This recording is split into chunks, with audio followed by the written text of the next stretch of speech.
Welcome to A1 TV Telugu news. ప్రజాస్వామ్య విలువలతో కూడుకున్న ఓటు హక్కును ఎంతో విలువైనదిగా భావించి ప్రతి ఒక్కరూ ఓటు వేసి మంచి నాయకుడిని ఎన్నుకోవాలని యువతకు వరంగల్ జిల్లా జడ్జి బివి నిర్మలా గీతాంబ పిలుపునిచ్చారు. 15వ జాతీయ ఓటర్ల దినోత్సవం పురస్కరించుకుని వరంగల్ IMA హాల్లో నిర్వహించిన సమావేశంలో ఆమెతో పాటుగా collector Satyasharada, municipal commissioner Ashwini, Tanaji Wakade, అదనపు కలెక్టర్ సంధ్యారాణి పాల్గొన్నారు. అనంతరం ర్యాలీ నిర్వహించారు. ఈ సందర్భంగా జిల్లా జడ్జి బివి నిర్మలా గీతాంబ మాట్లాడుతూ జాతీయ ఓటర్ దినోత్సవాన్ని పురస్కరించుకుని ఓటు హక్కు అనేది ఫండమెంటల్ రైట్ అని, ప్రజాస్వామిక దేశంలో మనం స్వేచ్ఛ, సమానత్వం మనం అనుభవిస్తున్న తీరని చూసినట్లయితే బయటి దేశాలతో పోలిస్తే మనం ఎంతో ప్రశాంతంగా జీవిస్తున్నట్లు తెలుస్తుందని వారు అన్నారు.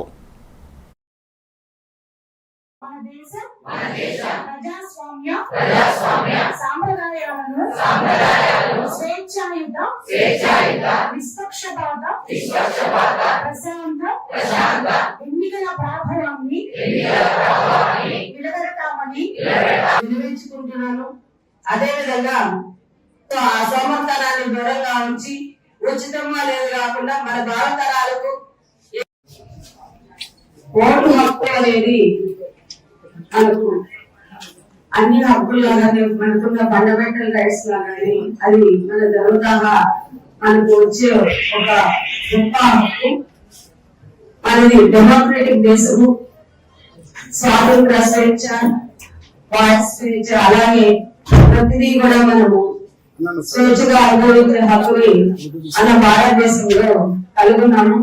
మనం ఇతర దేశాలతో పోల్చుకుంటే వాళ్ళకి ఎటువంటి స్వేచ్ఛ లేదు. ఆ స్వేచ్ఛని మనము ఎంతగా అనుభవిస్తున్నామో అనేది మనం వేరే దేశాలకు వెళ్ళినప్పుడే మనకు మన భారతదేశంలో మనకున్న స్వేచ్ఛ యొక్క విలువ తెలుస్తుంది.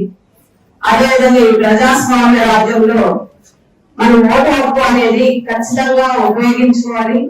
ప్రతి ఒక్కరు కూడా, మహిళలు 18 సంవత్సరాలు దాటిన అందరూ కూడా ఉపయోగించుకోవాలి. ప్రతి ఒక్కరు కూడా హక్కుని, ఓటు హక్కుని ఎందుకు వినియోగించుకోవాలి అంటే మనకు మంచి ప్రభుత్వం కావాలన్నా, మంచి యంత్రాంగం కావాలన్నా, మన దేశము ముందుకు అభివృద్ధి చెందాలన్నా కూడా మంచి నాయకులు కావాలి. ఆ మంచి నాయకులు ఎక్కడి నుంచో రారు, మనలో నుంచే పుట్టుకొస్తారు. మన నుంచే వాళ్ళని మనము ఎన్నుకుంటాము. ఆ ఎన్నుకునే అవకాశాన్ని మనము ఓటు హక్కు ద్వారా మనము ఉపయోగించుకుంటున్నాము. కాబట్టి చాలా వరకు కూడా మహిళలు పార్టిసిపేట్ చేస్తున్నారు. అదే విధంగా ప్రతి ఒక్క పౌరుడు